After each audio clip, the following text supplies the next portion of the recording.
Hello. Hello. I guess we have a porch. Hello. Hello. Hello. Hello. What's going on, everyone?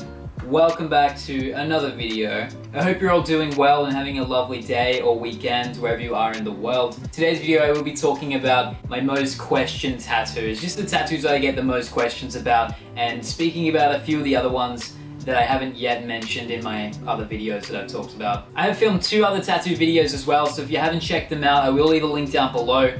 Otherwise, you can just stick around and then watch them after this one. Whatever you like, dude. I don't even care. If you are new to this channel, please subscribe. I do post a video every single week in relation to like men's fashion or tattoos or pretty much whatever I'm interested in. So if you do enjoy, subscribe before you leave. Now, the other tattoos that I haven't spoken about, but I get the most questions about, is pretty much my head tattoo and the rose behind my ear. And I don't really get questions about my chest tattoo here, but I'm always getting questions like, oh, did that really hurt on the back of your head? And I'm always like, no, my chest hurts so much more.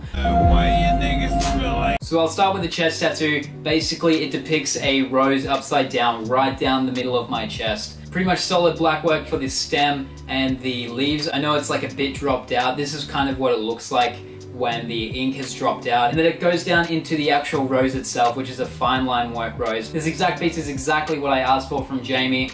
I walked in when he was like drawing it and I was like, damn, I'm so excited for this, but I can barely keep still. I literally had a hard time like sitting throughout the entire thing. Mainly because when it got to like the breast area or like around like the bottom of the sternum, when he's just drilling in the like black ink, that's where it like hurt so much, dude. I'm going to go back to get it retouched up, and I'm also going to get a lot of different pieces, hopefully throughout this year, to try and fill in this chest area. Probably going to follow the same pattern as I did with my arms though, and get them like all spaced out, nice and patchworky. I think that just looks a lot nicer. It kind of reminds me of like Russian prison style tattoos. That's kind of what I'm interested in. Nice, black, detailed, and simple. Moving on to the rose on the back of my head, that was actually my first kind of revealing tattoo, or at least the first one that you could see like all the time. After getting this one, I was freaking out so much because I was like, holy shit, like next time I go to the casino, they're gonna look at this and they're gonna be like, no, sorry, you can't come in because of that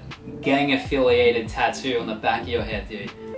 You're not coming in here. But it is just a plain and simple solid black rose right behind my ear. This is another example of tattoo ink like dropping out. That is right on my skull, so basically a lot of the ink around the main part of the rose has actually dropped out. Just a small piece, there's not really much to say as it is just like a plain black piece. Sorry about like the mangly elongated earlobe that you can see with that as well. Not the most joyful thing to look at, but the tattoo, it was fun to get, it was cool. Moving on to the other head tattoo that I have, which is printed in Russian with the barbed wire underneath it. That is an exciting piece. I was so excited to get that piece, and I'm still, like, I would definitely say that it's 100% one of my favorite tattoos. It was also done by Jamie Eddy. I do go to him to get a lot of my fine line work done, or a lot of the text that I have done, like this one for example, and the one on my throat, and obviously the one on the back of my head. He's really good with lines, so I like going to him for those like fine line pieces where I want it to look nice and neat and tidy. But the tattoo, it is Russian print with that barbed wire underneath it. Again, like I am into that Russian prison style tattoo where it looks nice and black, simple, and even like it looks a bit edgy as well, even when the meaning behind it may not be. For example, like the text itself says, I think of you, or at least that's a translation in English. That pretty much means anything you need it to mean, whether it's like a person or a, you know, a time or an object, or, you know, like it literally means whatever you need it to mean, which is pretty cool. The barbed wire underneath it is pretty much just to add that Russian prison like style to it. Kind of looks a bit edgy and cool. On the pain side of things, it didn't hurt that much, dude. Like I keep, like the main question I get is either, you know, what's it mean, or did that hurt on the back of your head? So this one wasn't actually that bad in comparison to some of the other ones I do have. And like I said, it didn't even take that long, like 45 minutes to knock that out on my head. I was a piece of cake. The only thing that was uncomfortable was having to like lay with my face on the bed. There was no like actual face hole for me to put my face into, so I was laying with like my nose just pretty much flat up against the bed, and it kind of hurt a little bit. The last tattoo for this video was my most recent tattoo, which is the one on my throat. Again, I did post a vlog about it, what, 2 videos ago or something like that. It was last week. This one was a lot of fun to get. But it is Korean writing tattooed on my throat. which translate to the snake is hiding under the flowers. Being a new tattoo, of course, I've gotten a lot of questions about it. Questions like, you know, did it hurt? What does it stand for? What does it mean? And you don't think you'd be having a hard time like getting a job with that tattoo, which are all understandable questions. You know, I get why people would want to ask that, you know, you get a little curious. So we'll start with like the pain level and how it was to actually sit through. It wasn't actually that bad. Like again, it took pretty much the same time as maybe my head tattoo. It took like maybe 45 minutes.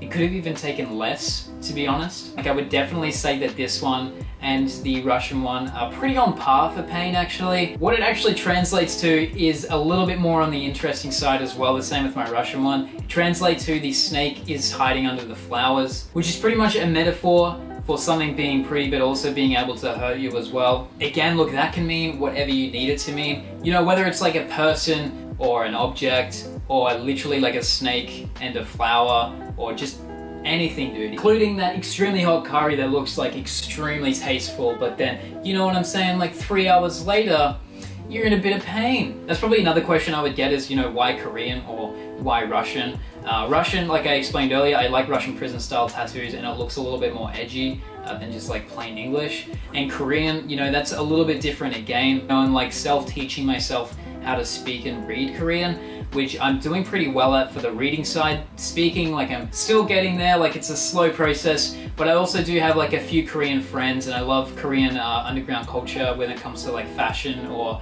the fact that tattoos are illegal in Korea, and I like that idea of tattoo culture being almost like a rebel thing over there. So getting it in Korean was something that, you know, correlates with my interests. I keep having to like check my camera because it is literally on like 4%. It's gonna die. It's gonna die eventually. But that's pretty much what that means to me in the translation of it, the pain level and so on. And whether or not I'm going to get a job or find it a hard time getting a job now that I have a throat tattoo, you know, I kind of pushed the limits already with a head tattoo.